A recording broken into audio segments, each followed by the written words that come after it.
pain dysfunction syndrome. So, before talking about it, there are a few special learning objectives like discuss in brief the etiopathogenesis, clinical features, and management of myofunctional pain dysfunction syndrome and what are trigger points. So, we'll be talking about these important features.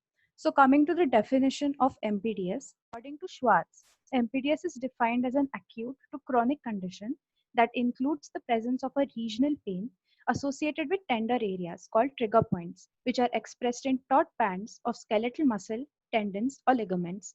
So, the key features here to be included are regional pain, trigger points, and taut bands of skeletal muscles. Coming to the etiology, tooth muscle theory. So, basically, it suggests that there should be an equilibrium between the teeth and the oral musculature. Prosthetic problems. Sometimes, due to occlusal abnormalities, there may be excess force upon the muscles or the muscles may become fatigued. Malocclusion, like a pseudo class 3 occlusion in which the patient does not bite in centric occlusion. This may also lead to muscle fatigue. Pathophysiology theory, we will come to it in the next slide, and steep angulation of the articular eminence. Coming to the pathophysiology, prolonged muscle contraction results in the disruption of sarcoplasmic reticulum. This will cause release of free calcium ions. Now, when free calcium ions are released, there will be actin and myosin binding. Due to this binding, the muscle will shorten. So, for example, just imagine that you're lifting a heavy load. So, there'll obviously be a force or a kind of an excessive force on your muscles, which is why the muscles will become fatigued. Now, imagine that this muscle is going into prolonged contraction. So, this is what is happening here in the jaw muscles. So, there will be reduced ATP, which will cause muscle fatigue. This will further intensify the actin and myosin binding. This will disrupt the vasculature. The blood flow to the muscles will decrease, causing less oxygen supply, and then the muscles will shift to an anaerobic environment, which will result in less pH. That is, the environment will become more acidic. Due to the acidic environment, there will be release of toxins like histamine, bradykinin, and serotonin. This will result in pain. So this is the pathophysiology of MPDS. Coming to the repetitive strain hypothesis, the pathophysiology here is same, except for the fact that the main cause here is oral parafunctional habits like bruxism, excessive attrition, or night teeth grinding. Coming to the clinical features of MPDS, so there are four Laskin's cardinal symptoms which are very important. According to the diagram given, there are four clinical features: pain and discomfort anywhere in the head or neck, limited jaw motion, joint noises like clicking, grating, or snapping, and tenderness in muscles of mastication. There are other clinical features like limited mandibular movement, hyperactive muscles, abnormal muscle activities, emotional disturbances, joint tenderness in the preauricular region. Coming to the most important characteristic feature, that is trigger points. So what are trigger points? Trigger points are basically sources of constant deep pain. They produce referred pain in a predictable area depending on the region in which it is involved, and it will give a positive jump sign. So in order to describe trigger points, these are basically sources of continuous referred pain which are chronic and dull throbbing in nature. So why are they different from a trigger zone? A trigger zone is a circumscribed area near a nerve, which when stimulated will give a lightning, a lancinating, or an electric shock-like pain. So this is the basic difference between a trigger point and a trigger zone. Coming to trigger points, there are four major trigger points which are seen in MPDS. The first is in anterior temporalis region, the second is deep masseter, third is middle masseter, and the fourth is splenius capitis. Now, if we see the above diagram, this is a diagram of a muscle fiber in which there is a red spot. So that is the site for, that is the active focus of the trigger point. So these will cause referred pain. So in anterior temporalis and in middle masseter, the pain will get referred to retroorbital and frontal region in the form of a headache.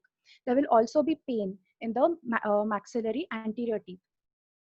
Now in the second diagram, in the deep masseter region, the pain will get referred to maxillary posterior teeth and in front of the ear in the form of a ear pain. And in the fourth diagram, that is splenius capitis, the pain will again be referred in the frontal region in the form of a headache and in the deep cervical region. Coming to the diagnosis of MPDS. So we can diagnose it by giving a therapeutic block or giving trigger point injections. Trigger point injections is basically injecting directly into the trigger points. And if the patient is getting relief from the pain, that is a diagnostic feature. So we use a 27 gauge needle, usually with 0.5% bupivacaine with epinephrine is injected. Radiological investigations like lateral transcranial, transpharyngeal, arthrography, and MRI scans are done. So these are done usually to eliminate other TMJ pathologies which may be the cause. Coming to the treatment aspect, so Laskin and Block has come up with 4 phases of treatment. So in phase 1 therapy, there is psychophysiologic discussion, home remedies like diet and exercise, giving a muscle relaxant and NSAIDs for 2 to 4 weeks. This is set to resolve the pain by 50%. Coming to phase 2 therapy, uh, this includes phase 1 therapy along with bite appliances for 2 to 4 weeks. This will further resolve the pain by 20 to 25%. Coming to phase 3, physiotherapy like ultrasound, electrogalvanic stimulations, or relaxation therapy like yoga and biofeedback for 4 to 6 weeks, which will further resolve the pain to 10 to 15%. And finally, phase 4, that is psychologic counseling and pain clinic. So first we go for the conservative mode of treatment. So here we do occlusal corrections in case the etiology is occlusal abnormalities. So in conservative treatment, the main factor to be considered is that we are getting rid of the etiology or the etiological factor. So here in phase 2, we had discussed that we give a bite appliance. So the bite appliance is given in the form of splints. So splints will reposition the jaw. It will cure the patient of bruxism if that is the etiology, and it will inactivate facial muscles. There are 3 types of splints: stabilization splint, which is most common, the resilient splint, which is a full coverage mouth guard, and Hawley's bite plane, which is again into anterior bite or a full occlusal bite plane. Coming to the drugs that we give or the pharmacological treatment, NSAIDs are usually given to relieve pain. Ibuprofen 200 to 600 mg thrice a day, or aspirin is given. We also give corticosteroids, anxiolytics like 10 mg diazepam, muscle relaxants like methocarbamol, and antidepressants like lithium carbonate. IMF, and thermal agents like heat or cold. Heat pack or a cold pack externally is also given to relieve pain. Transcutaneous electric nerve stimulation. We'll be dealing about this in the next slide. Home exercises, pressure point techniques, muscle injections, and intra-articular injections. These are the conservative modes of treatment. Coming to TENS or transcutaneous electrical nerve stimulation. This is a method of pain relief involving the use of a mild electric current. So as you can see in the diagram, there are 4 electrodes. These are usually placed near the trigger points or in the circumscribed areas. When we switch on the machine, the electrical impulses are delivered. It has been known that it stimulates endorphins in the body, which will relieve pain.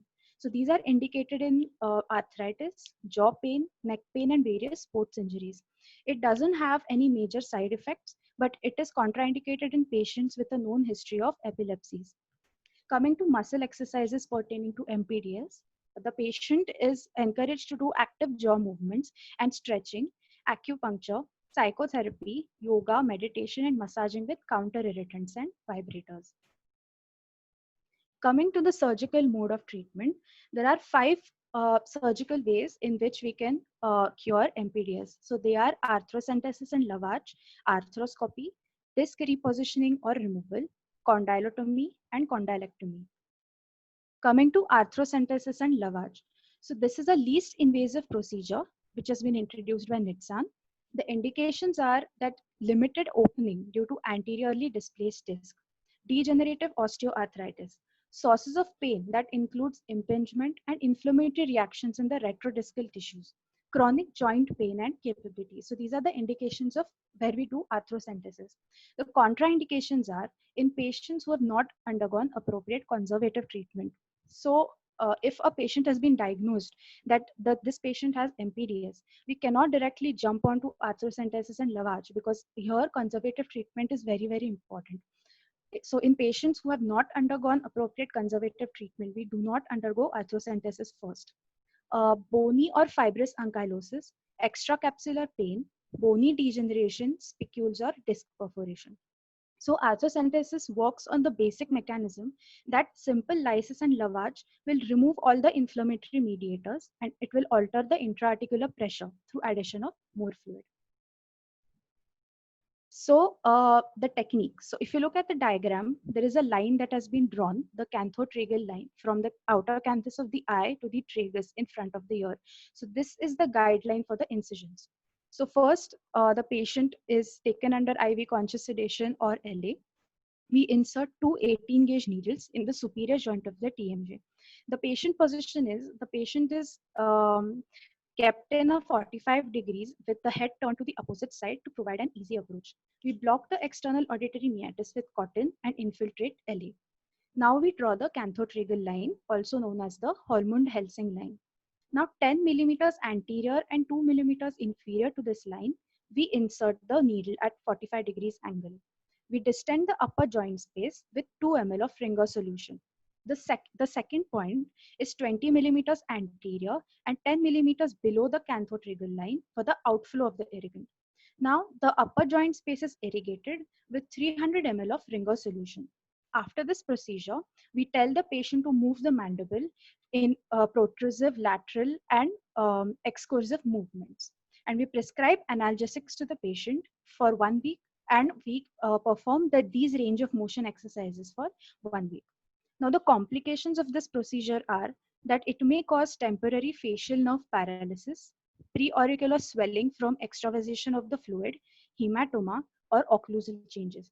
But these complications are temporary in nature and they will resolve within first 24 hours. Coming to arthroscopy, this is again a minimally invasive surgical procedure, also known as keyhole surgery. It is done using an arthroscope that is inserted through a small incision. It is purely a diagnostic procedure and it is usually done along with a biopsy. So the main advantage of this surgical procedure is that we can visualize the inside of the joint, including the articular disc. And the disadvantage is that it is expensive and hard to master. Coming to disc repositioning, this is also known as open joint arthroplasty. First, we give an incision. If you look at the diagram below, the incision is given to expose the joint. We repair the articular disc, we reposition it or remove a small part of it. So this is disc repositioning or removal. Coming to condylotomy. Condylotomy is another surgical procedure which we use to relieve TMJ pain by reshaping the condyle by a Gigli saw, thus eliminating the spasticity of the lateral pterygoid. So if you look at the diagram, we are using a Gigli saw and we are trimming or we are removing some part of the condylar head and we are reshaping it. But the disadvantage of this is that it has a potential for external maxillary artery bleed. Coming to condylectomy, so this is the last resort for MPDS. In case the conservative modes and the other surgical techniques don't work out, we do condylectomy. So it is done by a preauricular incision, making a horizontal cut at the level of the condylar head, preserving the vital structures. Resection is done on the ramus side below and the fibrous attachment above. And we smoothen the bone and the wound is closed in layers. So if you look at the diagram, we have made a preauricular incision at the level of the condylar neck.